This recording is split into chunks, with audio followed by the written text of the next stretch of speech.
City news के प्रायोजक हैं water valley NH 28 Sherpur Muzaffarpur. नमस्कार, आप देखना शुरू कर चुके हैं सिटी न्यूज मुजफ्फरपुर। मैं रिया राज आपके साथ। खबरों में आगे बढ़ेंगे, पर उससे पहले आइए एक नजर डालते हैं आज की सुर्खियों पर। हेडलाइन के प्रायोजक हैं आवासीय उज्ज्वल विद्यापीठ। बच्चों के भविष्य के लिए एक कदम हमारे साथ बढ़ें।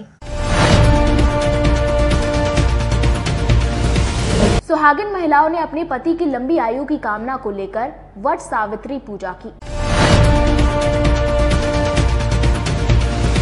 शहर में पुलिस ने संदिग्ध स्थिति में चीनी नागरिक को पकड़ा। बिना पासपोर्ट और वीजा के नेपाल के रास्ते पहुंचा था शहर में। और अय्यरपुर थाने की पुलिस और अपराधियों में हुई मुठभेड़, जिसमें 2 अपराधी को पैर में गोली लगी। तो यह थी आज की सुर्खियां। अब खबरें विस्तार से। सुहागिन महिलाओं ने अपने पति की लंबी आयु के लिए पूरे रीति रिवाज के साथ वट सावित्री पूजा की। ज्येष्ठ मास की अमावस्या तिथि को वट सावित्री का व्रत रखने का विधान है। आज वट सावित्री का व्रत है। वट सावित्री व्रत के मौके पर महिलाएं सुबह से ही मंदिरों और वट वृक्ष की पूजा कर परिवार की सुख समृद्धि और पति की दीर्घायु की कामना कर रही हैं। पारंपरिक वेशभूषा में महिलाएं सज धज कर सुबह से ही वट वृक्ष के नीचे विधि विधान के साथ पूजा अर्चना कर पति की लंबी उम्र की कामना कर रही हैं। मान्यता है कि वट वृक्ष के नीचे सावित्री और सत्यवान की प्रतिमा लगाकर विधि विधान से पूजा अर्चना करने से सुहागिनों को अखंड सौभाग्यवती भव का आशीर्वाद मिलता है।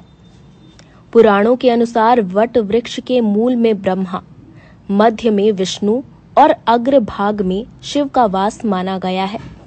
यही कारण है कि महिलाएं अपने पति और परिवार की सुख शांति के लिए वट वृक्ष की पूजा करती हैं। व्रत के दौरान बरगद के पेड़ के चारों ओर घूमकर महिलाएं रक्षा सूत्र बांधकर आशीर्वाद भी मांगती हैं। वट सावित्री व्रत करने वाली महिलाओं का कहना है कि यह सुहागिन महिलाओं का महत्वपूर्ण त्योहार है। इस त्योहार का वे पूरे साल बेसब्री से इंतजार करती हैं। शास्त्रों के अनुसार ज्येष्ठ कृष्ण पक्ष अमावस्या को जो स्त्रियां वट सावित्री की पूजा करती हैं, वे सौभाग्यवती बनी रहती हैं। साथ ही वट वृक्ष के अलावा ब्रह्मा और सावित्री की भी पूजा की जाती है।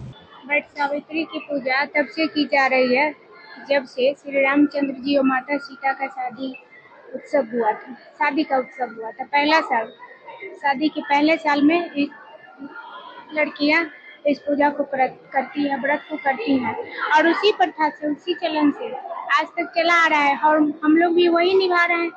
और यहाँ वट सावित्री का पूजा क्यों किया जाता है, तो अपने पति की लंबी आयु के लिए करती है महिलाएं। और आज का दिन क्या मांगे हैं बाबा से? बाबा से मांगे, सौभाग्य मांगे हैं, सुख समृद्धि मांगे हैं। ब्रह्मपुरा थाने की पुलिस ने शहर में घूमते हुए एक चीनी नागरिक को गिरफ्तार कर लिया। नेपाल के रास्ते बिना वीजा और पासपोर्ट के शहर में पहुंचा था। मुजफ्फरपुर पुलिस ने बगैर वीजा पासपोर्ट के नेपाल के रास्ते घुसे एक चीनी नागरिक को गिरफ्तार किया है। चीनी नागरिक से ब्रह्मपुरा पुलिस ने कड़ी पूछताछ के बाद गुरुवार को न्यायिक हिरासत में जेल भेज दिया है। मुजफ्फरपुर जिले के ब्रह्मपुरा थाना क्षेत्र के लक्ष्मी चौक से मंगलवार की दोपहर एक चीनी नागरिक को गिरफ्तार किया गया था। गिरफ्तारी के बाद पुलिस ने उसे थाने पर लाकर गहनता से पूछताछ की। चीनी नागरिक हिंदी और इंग्लिश ना तो बोल पा रहा था और ना ही समझ पा रहा था, जिसके बाद दुभाषीय की मदद से पुलिस को पता चला कि चीनी नागरिक का नाम जी लियांगिंग है, जो चीन के सुडुका का रहने वाला है। जी लियांगिंग चीन से नेपाल की राजनीति काठमांडू आया था, जहां से वीरगंज सड़क मार्ग से भारत की सीमा में प्रवेश किया। जिसके बाद चीनी नागरिक मुजफ्फरपुर कैसे पहुंचा, इसकी जांच विभाग के अधिकारियों के द्वारा की जा रही है।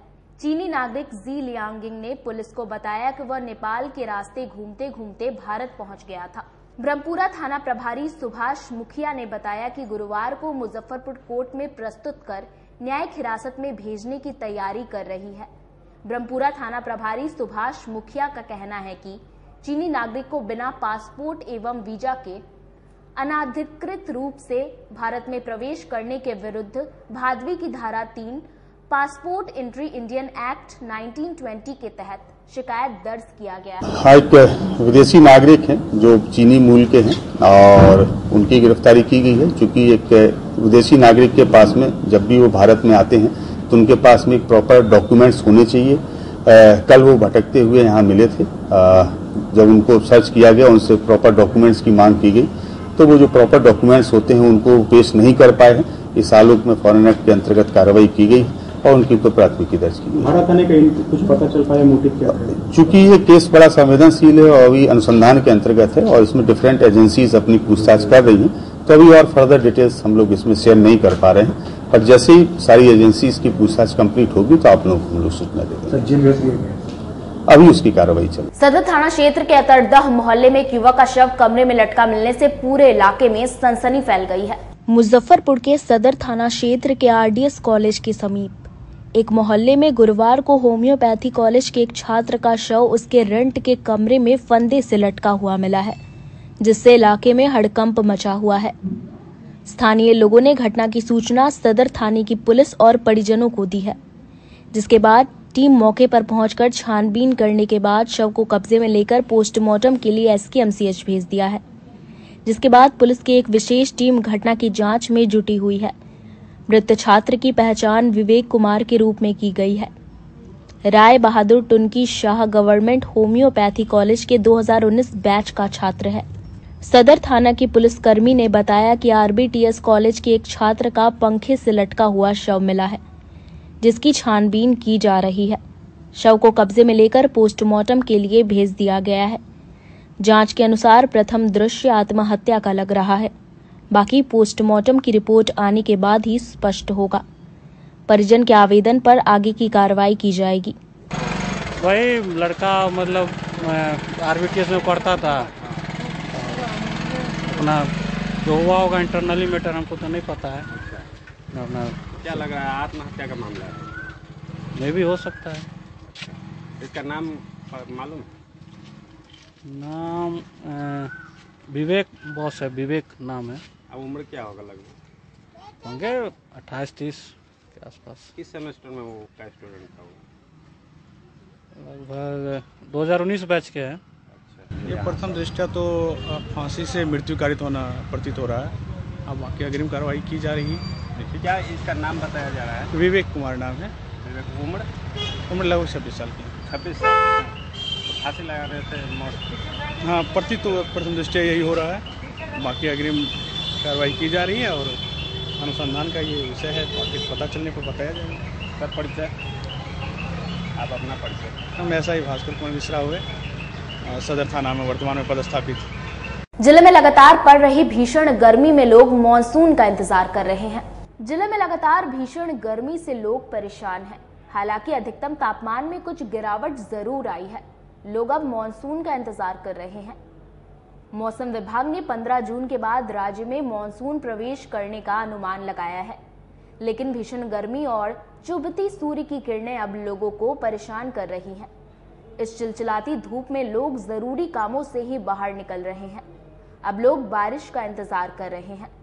लोगों ने बताया कि एक तरफ भीषण गर्मी और दूसरी ओर शहर में कहीं भी शुद्ध पीने का पानी की व्यवस्था नहीं है। गर्मी से बहुत सारा परेशानी हो रहा है और जगह जगह पर प्याऊ का व्यवस्था नहीं है। जिला प्रशासन और नगर निगम से मांग करते हैं कि जगह जगह प्याऊ और पब्लिक को लाइन टाइम पर मिले।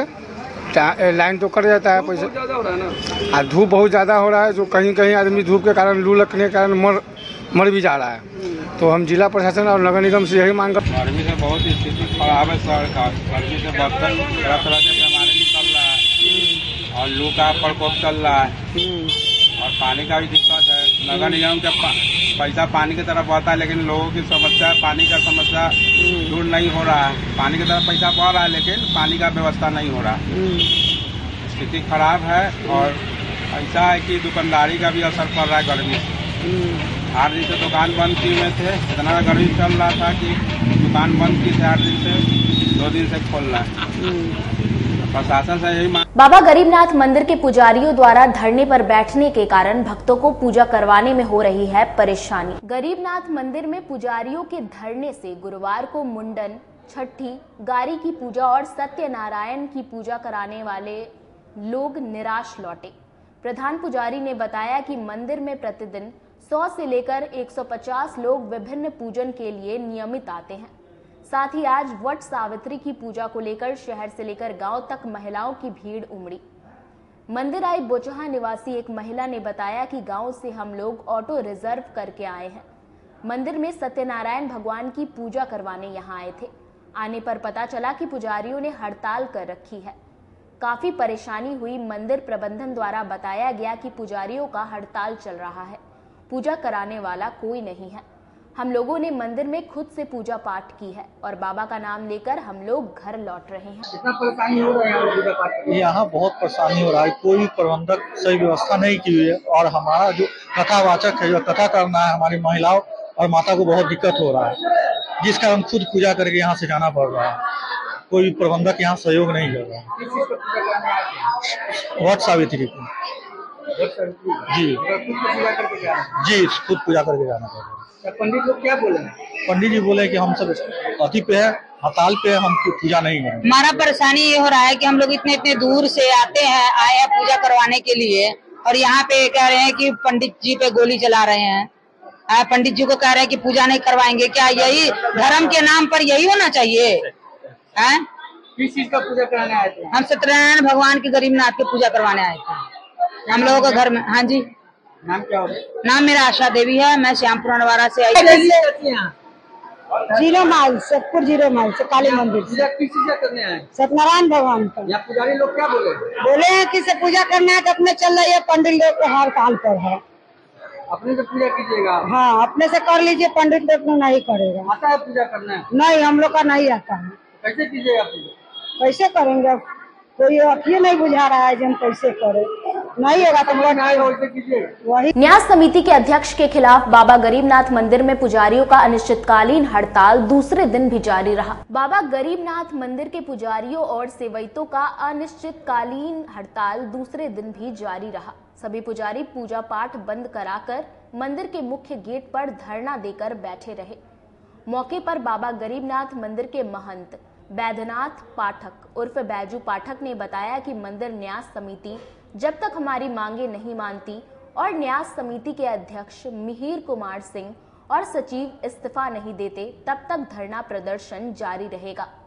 अपनी मांगे बताते हुए उन्होंने बताया कि हमारी मांगे यह है कि श्रावण के महीने में रोड पर अर्घा नहीं लगवाना, पूजा मुंडन गारी पूजा का शुल्क कम करे, जो नोट सरा गला है उसका जवाब दे, भक्तों की सुविधा के लिए पंक्तिबद्ध जल चढ़ाने की व्यवस्था हो, मंदिर की साफ सफाई पर विशेष ध्यान दे, बाबा की आरती श्रृंगार राजभोग पर विशेष ध्यान दे।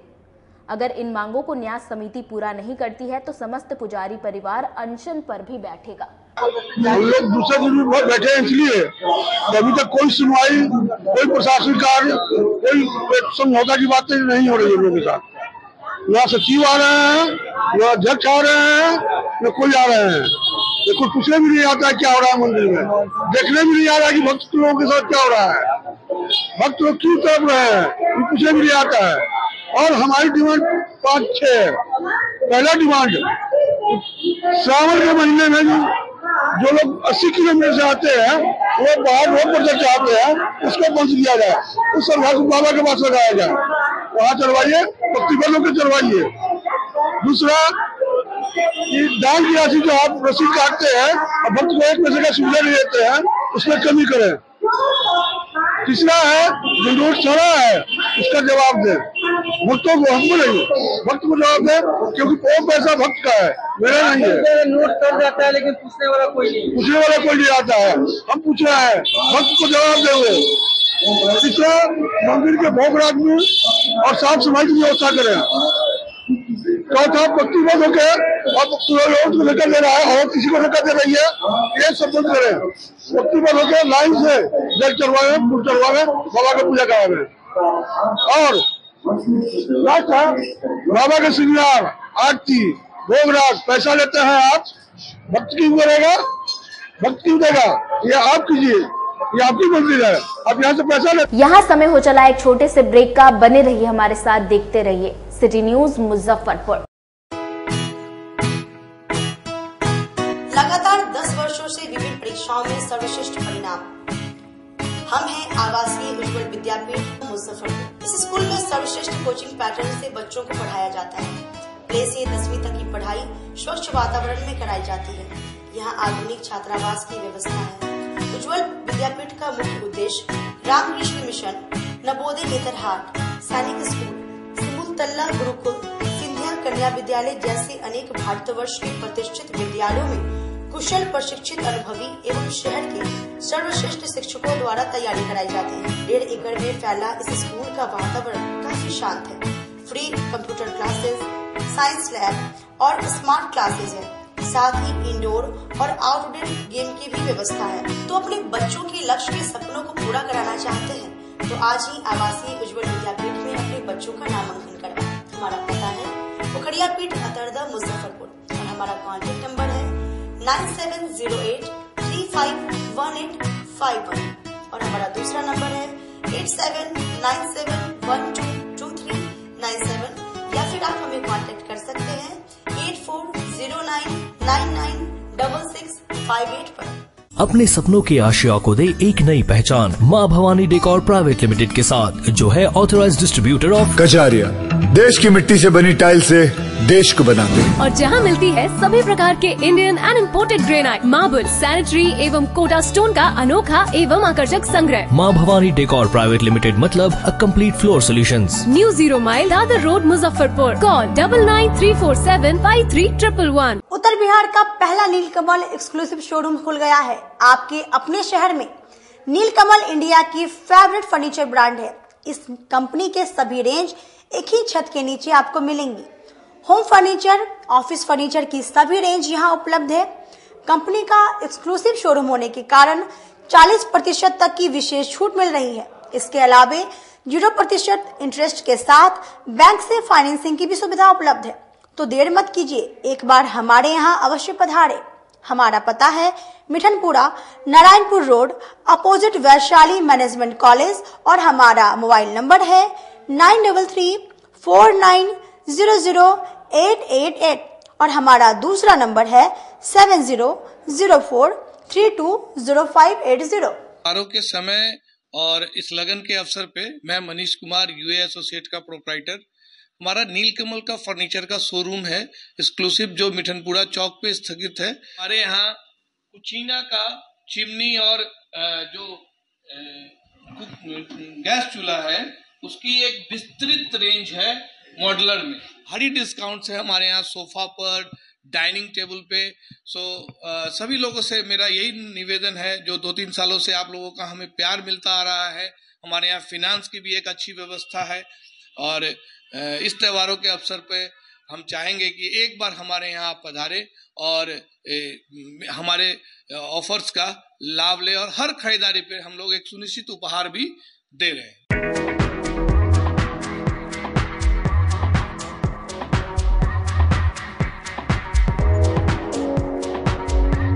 गर्मी में अपने पूरे परिवार के साथ मस्ती करना चाहते हैं तो चले आइए वाटर वैली में, जो कि कच्ची पक्की चौक से 2 किलोमीटर दूर शेखपुर NH के समीप स्थित है। शहर के लोग यहाँ मोटरसाइकिल और कार से काफी आसानी से पहुँच सकते हैं। यहाँ आप अपने परिवार के साथ फुल मस्ती कर सकते हैं। वेव पूल, रेन डांस के साथ भव्य वाटरफॉल बनाया गया है। छोटे बच्चों के लिए कई प्रकार के स्लाइड्स बनाए गए हैं, जहां बच्चे अपनी मस्ती में डूब जाएंगे। इसके अलावा खाने पीने के लिए बेहतरीन सुविधाएं उपलब्ध है, जहां पूरे परिवार के साथ व्यंजनों का लुत्फ उठा सकते हैं। तो देर मत कीजिए, गर्मी में मस्ती उठाने के लिए वाटर वैली तुरंत पहुंचे। हमारा पता है water valley NH 28, Sherpur, Muzaffarpur. हमारा कॉन्टैक्ट नंबर है 6202584955। ब्रेक के बाद एक बार फिर से आप तमाम दर्शकों का स्वागत है। चलिए रुक करते हैं आगे की खबरों की ओर। अय्यरपुर थाने की पुलिस और अपराधियों के बीच मुठभेड़ हुई, जिसमें 2 अपराधी को पैर में गोली लगी है। गुरुवार की अहले सुबह मुजफ्फरपुर में गोलियों की गूंज सुनाई पड़ी। पुलिस और अपराधियों के बीच मुठभेड़ हुआ, जिसमें 2 अपराधियों को गोली लगी। मुजफ्फरपुर में राहगीरों से लूट के दौरान चाकू मारकर हत्या करने वाले गिरोह के 2 शातिरों का पुलिस ने इनकाउंटर किया है। दोनों को पैर में गोली लगी है। जबकि एक शातिर फरार है। बताया जा रहा है कि दोनों अपराधियों को अहियापुर क्षेत्र से गिरफ्तार किया गया था। उन्हें पुलिस अपने साथ लेकर आ रही थी। इसी दौरान अपराधियों ने पुलिस जवान से हथियार छीन ली और फायरिंग करने लगा। पुलिस पर करीब 3 राउंड फायरिंग की गई। पुलिस की ओर से भी जवाबी फायरिंग की गई। इसमें दोनों अपराधियों को गोली लगी है। मुजफ्फरपुर पुलिस और अपराधियों में एनकाउंटर का ये मामला अहियापुर थाना क्षेत्र का है। दोनों अपराधियों की पहचान अहियापुर थाना क्षेत्र के अहियापुर निवासी पंकज कुमार और मुरादपुर के विकास कुमार के रूप में हुई है, जबकि सूरज कुमार फरार है। घटना के बाद दोनों को इलाज के लिए SKMCH में भर्ती कराया गया है। घटना की जानकारी मिलने पर SSP राकेश कुमार मौके पर पहुंचे। घटना के संबंध में पुलिस पदाधिकारियों से जानकारी ली। दोनों का इलाज पुलिस अभिरक्षा में कराया जा रहा है। इन दोनों के पास से ही जब जो मोबाइल जब्त किए गए थे, हम लोगों ने उन मोबाइल का विश्लेषण किया तो ये दोनों वही मोबाइल थे जो 2 मोबाइल इन घटनाओं में मृतकों के लूटे गए थे। तो इस प्रकार से हम लोगों ने दोनों ही घटनाओं में जो मोबाइल लूटे गए थे उनकी बरामदगी की है। इसके अतिरिक्त अन्य काफी मोबाइल भी बरामद किए हैं। घटना के दौरान इन अपराध कर्मियों के द्वारा जो कपड़े पहने गए थे उन कपड़ों को भी जब्त किया गया है। एक घटनाक्रम का बहुत अच्छा फुटेज भी हम लोगों को प्राप्त हुआ है जो हम लोगों को एक अच्छे साक्ष्य के रूप में काम आएगा।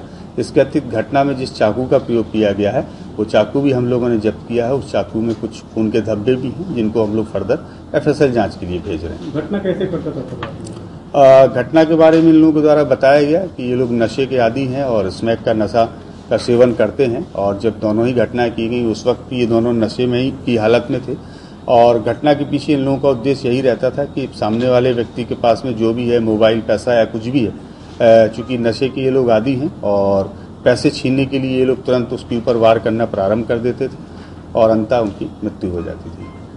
और भी साथ में है या यही 2 लोग? नहीं, अभी इस घटनाक्रम में 2 लोगों की गिरफ्तारी की गई है। इनके टीम में लगभग 10-12 लोग हैं जो इस प्रकार की घटनाओं का अंजाम करते हैं। हम लोगों की टीम अलग से उन व्यक्तियों के ऊपर कार्य कर रही है और बहुत शीघ्र ही इसमें आप लोगों को अन्य अपडेट भी हम लोग देंगे। जो पहली घटना थी उस घटना में लगभग उनके पास में जो अभी तक पता लगा है लगभग 70 से 80 हजार रुपए थे। इसके अतिरिक्त उनका मोबाइल था जो इनके द्वारा छीना गया है, एक ट्रॉली बैग था और जो दूसरी वाली घटना है जो शिक्षक थे उनके पास मोबाइल था, उनके पास में लगभग 1100-1200 रुपए थे। मुठभेड़ में कितनी गोली चली है? मुठभेड़ में कुल 5 राउंड गोलियां चली हैं। 3 राउंड गोली जो अपराध कर्मी थे उनके द्वारा चलाई गई है। 2 round controlled fire self defence में पुलिस के द्वारा किए गए। जेल भी सर कभी किया है? हाँ, इनका एक लंबा आपराधिक इतिहास है। टोटल ये 8 कांडों में अभी तक वांछित रहे हैं और इसके पहले 2024 में ही ये मार्च माह में अहियापुर थाने से जेल गए थे। हाँ, एक विदेशी नागरिक हैं जो चीनी मूल के हैं और उनकी गिरफ्तारी की गई है। चूंकि एक विदेशी नागरिक के पास में जब भी वो भारत में आते हैं तो उनके पास में एक प्रॉपर डॉक्यूमेंट्स होने चाहिए। कल वो भटकते हुए यहाँ मिले थे। जब उनको सर्च किया गया उनसे प्रॉपर डॉक्यूमेंट्स की मांग की गई तो वो जो प्रॉपर डॉक्यूमेंट्स होते हैं उनको पेश नहीं कर पाए हैं। इस आलोक में फॉरेन एक्ट के अंतर्गत कार्रवाई की गई और उनके ऊपर प्राथमिकी दर्ज की गई। भारत आने का कुछ पता चल पाया मोटिव क्या है? चूंकि ये केस बड़ा संवेदनशील है और अभी अनुसंधान के अंतर्गत है और इसमें डिफरेंट एजेंसीज अपनी पूछताछ कर रही हैं तो अभी और फर्दर डिटेल्स हम लोग इसमें शेयर नहीं कर पा रहे हैं। पर जैसे ही सारी एजेंसीज की पूछताछ कंप्लीट होगी तो आप लोगों को हम लोग सूचना दे देंगे। अभी उसकी कार्रवाई चल रही है। सीतामढ़ी नगर थाना क्षेत्र का रहने वाला एक परिवार अपराधियों के खौफ से दर दर भटक रहा है।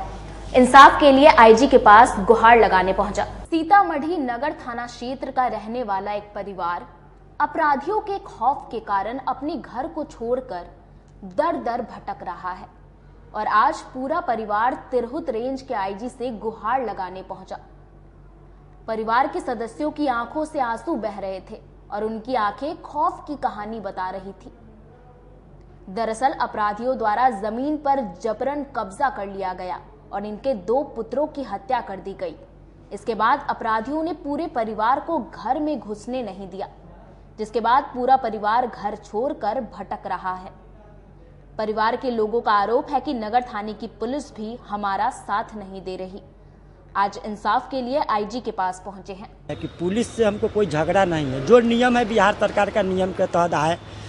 हमने आईजी साहब डीजीपी साहब कहने का पुलिस कुछ गुप्त सूचना मिली है कि हम उनके विरोध में, हम विरोध में क्यों रहेंगे? पुलिस है, किसी को बचाता है, किसी को मरवा भी देता है, जैसे मेरा बेटा को है। कहने का मतलब है कि हम यहाँ इसलिए आए आईजी साहब कहने कि मेरा जो साक्ष्य है 3/4/24 का फर्द बयान, वो भी नहीं जो है कागज़ में स्नेहा सिंह का नाम हटा दिए हुआ है। 8 गवाह दिए थे, वो भी कहीं से डायरी मेंटेन नहीं किया जा रहा है। 5-6 गवाह अलग से दिए, वो भी डायरी मेंटेन नहीं किया जा रहा है। अब जो गवाह है पुलिस के मेल में रहने के कारण बोल रहा है कि हम पुलिस करने नहीं जाएंगे, सीतामढ़ी पुलिस करने, या तो जहाँ रह रहे हैं वहाँ बुलाइए या आईजी साहब करने गवाही के लिए दिलवाइए। तो हम इसीलिए इनसे गुहार लगाने आए थे आईजी साहब से कि आपके डीएसपी, नगर थाना अध्यक्ष, एसपी साहब बोले कि जहाँ रह रहे हैं हम वहीं भेज देते हैं। फिर कहते हैं कि एक जीप गाड़ी भेज देते हैं, वहाँ से ले आएगा, छोड़ देगा। होने 1/4/24 को घटना होने के बाद और 3/4/24 को पुष्टि होने के बाद कि वो दोनों मेरा ही भाई था, ठीक है। उसके बाद नगर थाना में अपहरण का केस दर्ज हुआ, लेकिन उसके बाद सीतामढ़ी मेरे घर से लेके 40 किलोमीटर दूर तक जहां सबको फेंका गया था, बॉडी को फेंका गया था, वहां तक का कोई सीसीटीवी कैमरा पुलिस को नहीं हाथ लगा। डॉग स्क्वाड के टीम को भी नहीं बुलाया गया, उस जगह का लोकेशन ट्रेस नहीं किया गया। ये सब पुलिस के कहीं ना कहीं मिली भगत रहने के कारण है। पुलिस को विधिवत रूप से डबल मर्डर में कार्रवाई करनी चाहिए। एसटीएफ टीम या जो भी स्पेशल टीम होती है उसको बुला के घर की जांच उसी समय करवानी चाहिए, क्योंकि घर में मारपीट किया गया था। संजीव जब 1 महीना के बाद रिमांड पे लाए के यहाँ आए हुए हैं कि सुरक्षा गार्ड हम लोग को मिले, घर में रखवाएं और मेरे बेटा को न्याय मिले, दोनों बेटा को, सभी हत्यारा जो आईजी के पास आए हैं, क्या करने आए हैं? न्याय के लिए, न्याय मांगने के लिए आए हैं। आपके साथ क्या पूरा मामला है बताइए। मेरा मामला यही है कि 1/4/24 को मेरे 2 बेटा का हत्या हो गया है। अपने घर गया था, उसी में मेरे 2 बेटा का हत्या कर दिया गया। 9 सवा 9 तक मेरा बेटा सब वीडियो कॉल पर बात करता रहा। 9:30 से उस सबका मोबाइल स्विच ऑफ आने लगा। थाना पुलिस भी कोई मदद नहीं किया, इसलिए मेरे बेटा का हत्या हो गया। हत्या होने के बाद हम लोग को 1 तारीख को भी मालूम नहीं हुआ, 2 तारीख को भी मालूम नहीं हुआ। हम लोग को 3 तारीख को अपने मेरे हस्बैंड जब वीडियो वायरल हुआ तो फोटो मांगे, तब पहचान हुई, तब हम लोग को जानकारी हुआ। हम लोग को 2-3 दिन तक नहीं खबर भी नहीं हुआ। हम लोग 3 बेटा था। हत्या कितना का? 2 गो के। 2 गो के, दोनों छोटा वाला के। क्या चाह रही है? क्या हम चाह रहे हैं। नगर थाना क्षेत्र के मोती झील स्थित कपड़े की दुकान में शॉर्ट सर्किट से लगी आग, लाखों रुपए की क्षति हुई। मोती झील स्थित एक कपड़े की दुकान में बुधवार की रात शॉर्ट सर्किट से भीषण आग लग गई। इससे दुकान में रखे रेडीमेड कपड़े, दुकान का पूरा फर्नीचर व अन्य सभी सामान जल गए। बताया जाता है कि करीब 45 से 50 लाख से अधिक की क्षति हुई है। जानकारी के अनुसार अमित कुमार की मोती झील में रेडीमेड कपड़े की दुकान है। वे रात्रि करीब 10 बजे दुकान बंद करने के बाद निकले थे।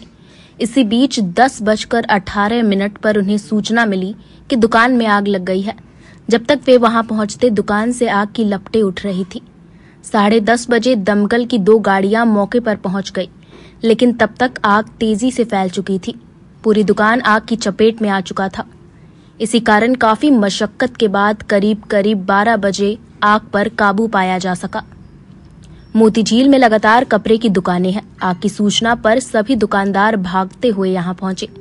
दुकानदारों में दहशत का माहौल था।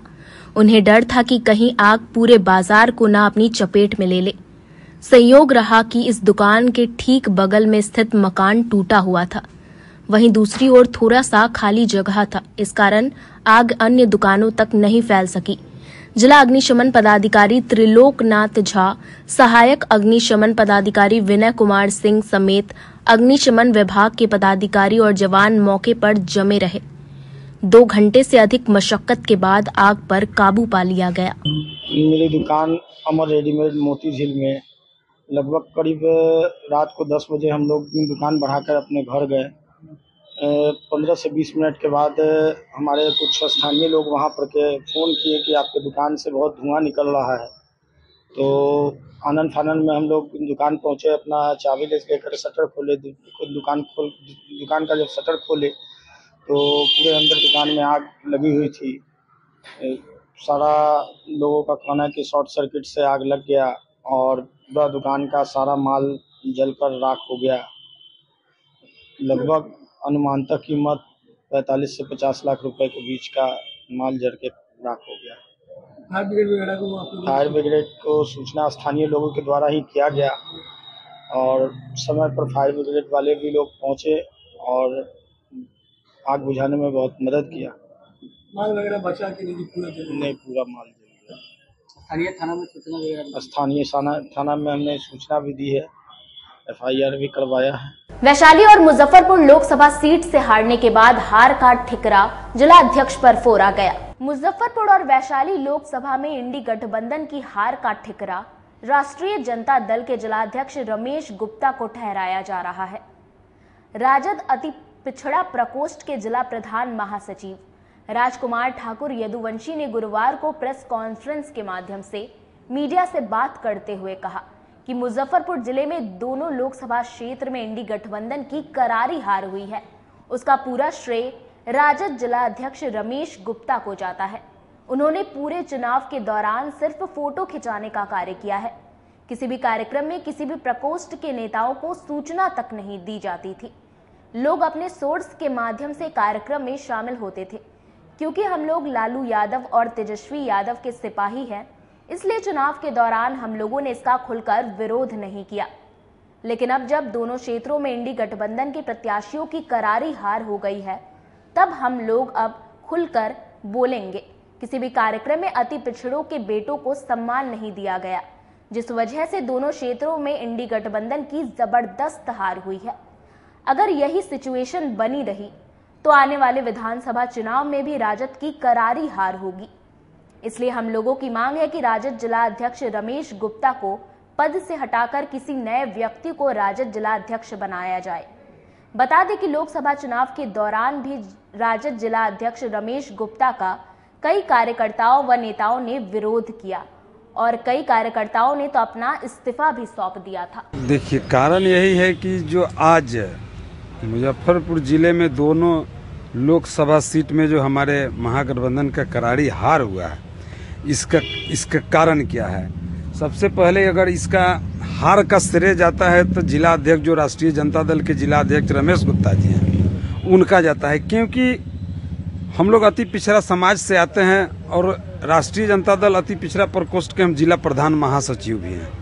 यहाँ अगर जिले में कोई भी कार्यक्रम महागठबंधन का होता है तो हम लोगों को कोई सूचना नहीं मिलता है। देखिए, दोनों लोकसभा में हमारे मुजफ्फरपुर जिले के जितने भी प्रखंड है और प्रखंड अध्यक्ष जो अति पिछड़ा के हैं, चाहे अति पिछड़ा के जिला सचिव हो, जिला महासचिव हो, प्रखंड अध्यक्ष हो, प्रखंड महासचिव हो, किसी को कोई सूचना नहीं, किसी को कोई मान सम्मान नहीं। कोई अगर मंच पर चढ़ता है तो उसको मंच पर से उतार दिया जाता है। बताना चाहेंगे आपके चैनल के माध्यम से, हमारे मोतीपुर में कौन उतार देता है?